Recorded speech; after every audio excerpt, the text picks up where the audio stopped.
E aí pessoal, beleza? Nessa aula aqui a gente vai estar explicando aqui e entendendo como que funciona aqui um SQL Injection na prática. Lembrando que nessa aula aqui vai ser meio que uma teoria, a gente só vai ver alguns conceitos aqui de como que funciona o SQL Injection, os tipos de SQL Injection, mas não vai entrar naquela prática de invasão em si, entendeu? Isso vai ficar para a próxima aula.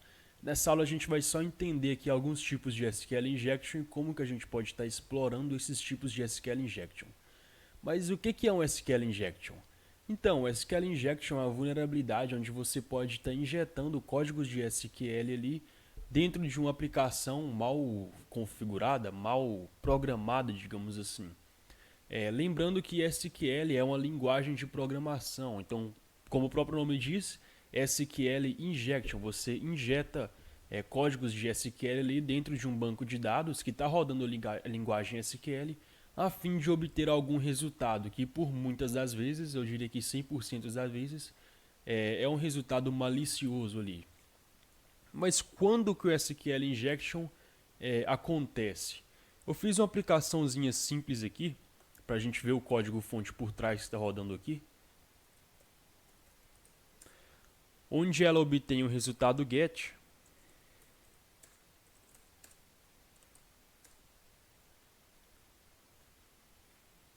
Olha aqui, onde ela obtém o resultado get, insere diretamente esse resultado obtido através da requisição get diretamente no código SQL que vai ser executado dentro do servidor.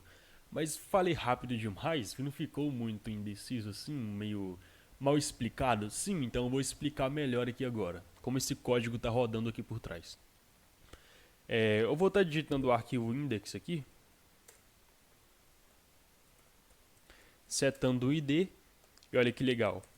Toda vez que eu mudo o ID, o nome do usuário aqui altera. ID1, Carlos Eduardo. ID2, João Silva. ID3, Sara Antunes, beleza? Então essa aplicação funciona da seguinte forma.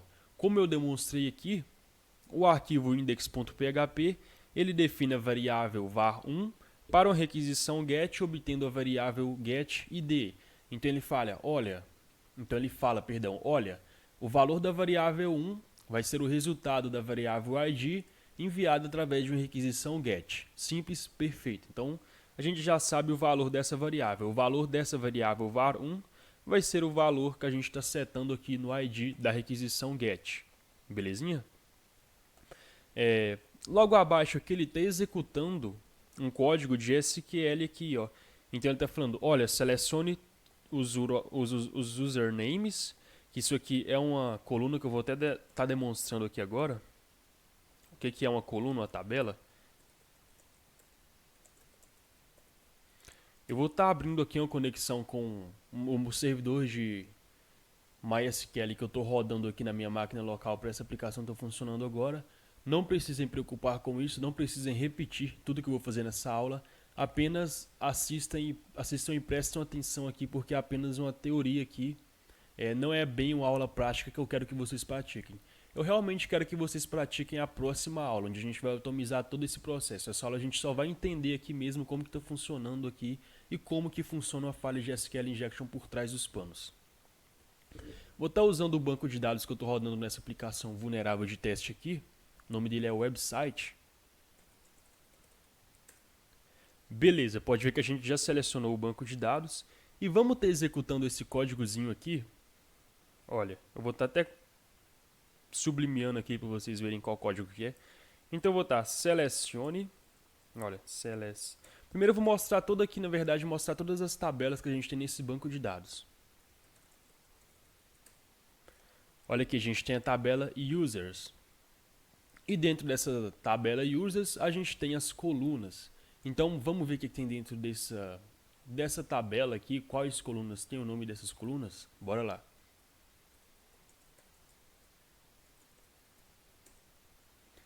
E olha aqui que legal. Então, dentro do banco de dados website, que é o banco de dados que eu estou usando nessa aplicação aqui, a gente tem a tabela de nome users, e dentro da tabela de nome users, a gente tem aqui as seguintes colunas, a coluna de ID, a coluna username e a coluna password. E dentro dessas colunas a gente tem os respectivos dados aqui, olha que legal. Então dá para ter uma noção aí já de como a aplicação funciona.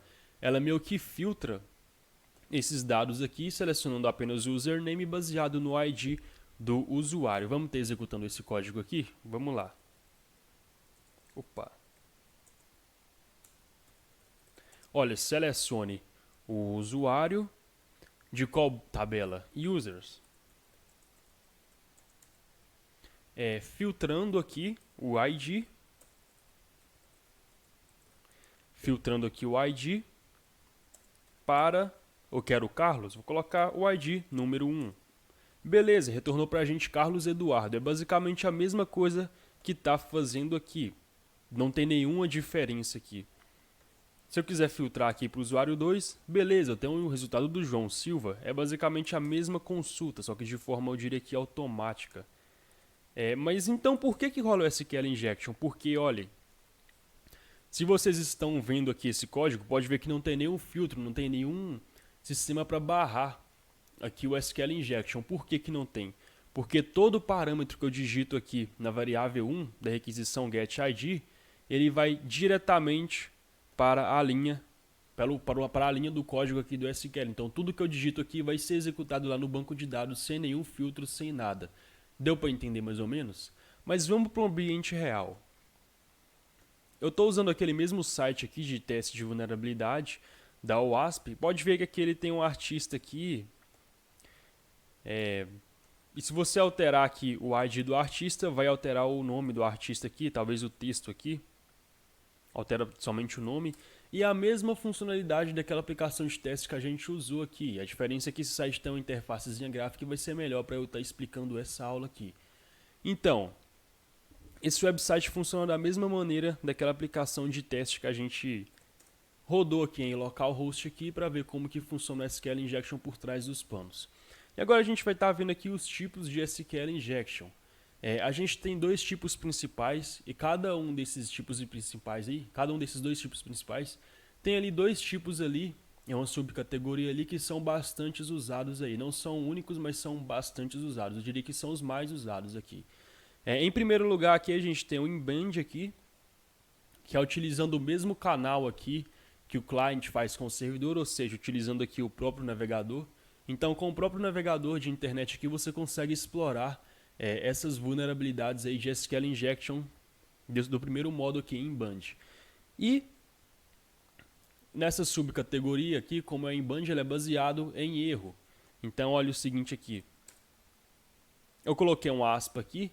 Então o código SQL ele não conseguiu executar essa aspa corretamente, então ele retornou um erro para a gente. E é baseado nesse erro aí que a gente consegue explorar o SQL Injection nesse primeiro modo aqui, no modo de em banda, no mesma comunicação que a gente tem com o cliente com o servidor através do navegador.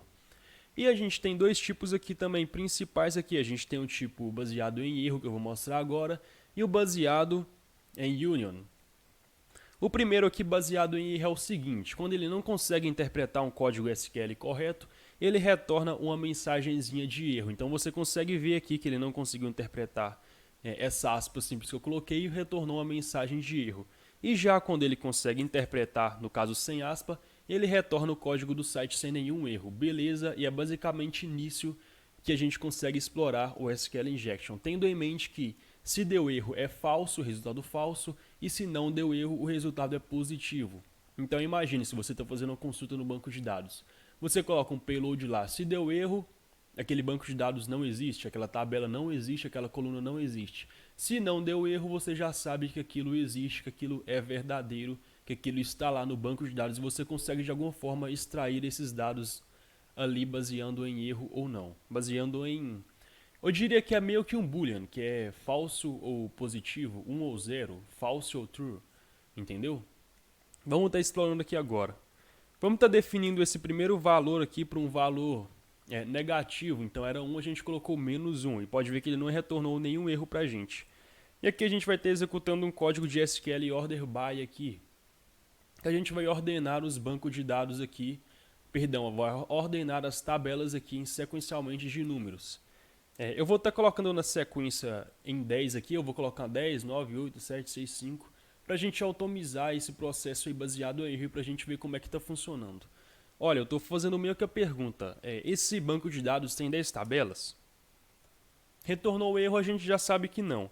Esse banco de dados tem 9 tabelas? Retornou o erro, a gente já sabe que não. Sei lá, esse banco de dados tem 6 tabelas? Retornou o erro, a gente sabe que não. Esse banco de dados tem 4 tabelas? Não. Esse banco de dados tem 3 tabelas? Olha só, não retornou erro nenhum, entendeu? Então esse é o ataque baseado em erro. Quando você não tem retorno de erro nenhum ali, você sabe que aquele resultado ali é positivo. Então aqui a gente já sabe que o banco de dados tem 3 tabelas. Pegou ou não? E o baseado em union é quando a gente consegue obter os resultados ali do banco de dados através do próprio código HTML da página. Então, como a gente já tem informação aqui que o banco de dados tem 3 tabelas, vamos automatizar isso aqui utilizando o union. Então vamos estar aqui, rodar um comando union, select, 1, 2, 3, separando por vírgula, obviamente. Beleza, pode ver aqui no próprio corpo da página aqui, olha só o resultado. A segunda tabela que eu setei como número 2. E nesse nome do artista aqui, era para ser o nome do artista, mas como eu injetei o código de SQL e o payload aqui, ele definiu como número 2. E aqui onde mostraria que eu imagino a biografia do artista, eu setei na URL como número 3, que é o número dessa tabela. Então dá para ter uma noção, provavelmente esse aqui é o ID, provavelmente isso aqui, obviamente esse aqui é o nome do artista, que é o resultado que aparece no nome do artista, e com certeza isso aqui é o resultado lá do banco de dados que está gravado, a biografia do artista, porque ele apareceu aqui no corpo onde ficava a biografia. Vamos estar olhando aqui para confirmar? Vou estar apagando o nosso payload aqui. E olha, realmente eu estava certo. O nome do artista na tabela 2, provavelmente a tabela 1 é o ID, porque a gente pode ver que a artista é igual a 1, artista é igual a 2, pode ver que altera aqui o nome do artista. Então, essa primeira tabela aqui é o ID, a tabela de número 2 é o nome do artista e a tabela de número 3 é a biografia desse artista. Vamos estar voltando aqui para o nosso payload, beleza. E a gente pode estar manipulando esse tipo de ataque aqui baseado em union para obter algumas informações ali ou exfiltrar dados ali dentro de um servidor web. Então, olha, nessa imagem aqui eu separei alguns tipos de dados simples que a gente pode estar exfiltrando desse servidor através apenas dessa simples consulta aí, substituindo conteúdos da página HTML para o resultado que a gente quer filtrar. Olha, como eu sei aqui que o nome do artista que vai aparecer na página é a tabela de número 2, eu vou estar obtendo o nome do banco de dados atual, substituindo o campo do nome do artista para o resultado que eu quero aqui, que no caso é o banco de dados. Então, se a gente olhar para essa imagem aqui, pode ver que ela tem aqui a variável, a função aqui é o database, abre parênteses, fecha parênteses, e ele vai resultar para a gente aqui o banco de dados atual que está sendo usado nesse servidor. Vamos lá? Vou estar substituindo aqui então a variável da tabela 2 para database. E olha só que legal, no nome do lugar do artista, antes voltava o número da tabela ali, que era o número 2, e agora já volta aqui para a gente o nome do banco de dados atual. Vamos ver aqui mais um exemplo legal? A gente pode ver aqui a versão do banco de dados aqui então. Vamos ver aqui a versão do banco de dados. E olha que legal, a gente agora tem a versão no banco de dados aqui retornando no código HTML da página. E se tivesse aqui, sei lá, e se eu quiser fazer no nome ali no lugar da biografia ali, na coluna 3, é a mesma coisa? Sim, é a mesma coisa.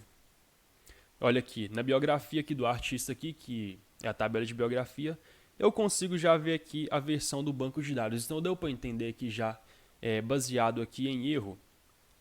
Baseado em erro que é aquele tipo 1 que a gente viu. Se existe, ele não retorna erro. E se não existe, ele retorna um erro ali pra gente. E no tipo union a gente consegue substituir algumas palavras, eu diria assim, do código HTML da página para o resultado que a gente quer obter. Lembrando que o ataque union é o atualmente mais usado em SQL Injection, seja em manualzão, como a gente fez um exemplozinho aqui, ou seja ali uma ferramenta automática, o modo union vai ser o mais utilizado ali, porque é o mais simples ali e é o mais fácil de ser explorado. E aqui a gente tem o tipo baseado em bind. O que é bind? Onde a gente não obtém resultado nenhum na página. Onde eu envio essa requisição aqui e ele não obtém resultado nenhum na página. Esse modo bind aqui ele é mais complicado um pouquinho, porque você realmente precisa enviar ali, às vezes, centenas de requisições por segundo, por minuto ali para um alvo para obter um certo resultado ali desejado. Então aí que entra as ferramentas automáticas. Em vez de você ficar, sei lá, enviando requisição 1, sei lá, um exemplo aqui, requisição 1, requisição 2, requisição 3, requisição 4, até achar ali realmente o payload vulnerável ali, a ferramenta já faz isso de forma automática e rápida para você. Então você poupa tempo, poupa paciência e ainda consegue fazer isso de forma bem rápida. Então realmente o modo inbound aqui, baseado em erro, baseado em union, você consegue explorar através mesmo do navegador de internet, apenas interpretando aqui o resultado da página. E o baseado em bind, você realmente recomendo muito que utilize uma ferramenta automática aí, que a gente vai estar utilizando na próxima aula. A gente tem o modo booleano aqui, o modo boolean, baseado em boolean. O que é esse modo? É baseado em 1 ou 0, em true ou falso, verdadeiro ou falso. Então ele envia um payload ali para o alvo ali, né? Um código SQL para o alvo explorando o SQLI. E quando esse resultado existe, ele retorna o valor 1. E quando esse resultado não existe, ele retorna o valor 0. Então ele pesquisa, sei lá. É o mesmo modo aqui, baseado no mesmo modo do baseado em erro aqui. Só que em vez de retornar o erro, ele retorna verdadeiro ou falso. Essa tabela existe, essa tabela não existe. Basicamente a mesma coisa daquele primeiro exemplo que a gente fez. O que muda aqui é o resultado, que ele não retorna erro, ele retorna realmente o resultado booleano, que é verdadeiro ou falso, true ou false, 1 ou 0, algo do tipo. Depende muito da aplicação que está vulnerável. E por último aqui a gente tem baseado em tempo. Como que é esse baseado em tempo? Realmente também é melhor usar uma aplicação automática. Por quê? Porque ele é baseado em tempo e se você for fazer manualmente você pode confundir aí muitas das vezes a requisição se ela é verdadeira ou falsa. Mas como que funciona? Ele envia um payload para a aplicação vulnerável aqui. No nosso caso ele enviaria o payload aqui no parâmetro artists aqui da requisição get dessa aplicação. Setando um certo tempo, por exemplo, 5 segundos. Então ele vai lá e manda. Se a tabela existir, responda essa requisição em 5 segundos. Então ele vai aguardar 5 segundos, vai dar 5, 4, 3, 2, 1 e vai responder isso aí para a aplicação que enviou a requisição, no caso a ferramenta automática. E caso não exista essa tabela que ele está pesquisando, ele vai responder essa requisição instantaneamente. Então é basicamente assim, ele envia a requisição com um tempo definido, se existir, ele vai voltar o resultado naquele tempo definido ali, lembrando que esse tipo de ataque em bind, então ele não retorna erro de mensagem na tela, alguma coisa na tela, ele vai basear o ataque realmente no tempo ali. Ele envia a requisição ali requisitando tal arquivo, se esse arquivo existir no banco de dados, ele vai aguardar esse tempo e vai voltar ali a requisição nesse tempo. Então ele vai falar, opa, voltou no tempo que eu defini, então esse resultado existe. E se não existir, ele realmente vai voltar o resultado instantaneamente ali para a aplicação que enviou a requisição. Foi uma explicação aqui bem grossa aqui mesmo, aqui, só para a gente ter a base da base da base do SQL Injection, de como que funciona aqui, porque muitas pessoas não explicam isso, explicam apenas aquele velho injeção de campo lá, que todo mundo dessa área de segurança já está cansado aí, careca de saber como que funciona.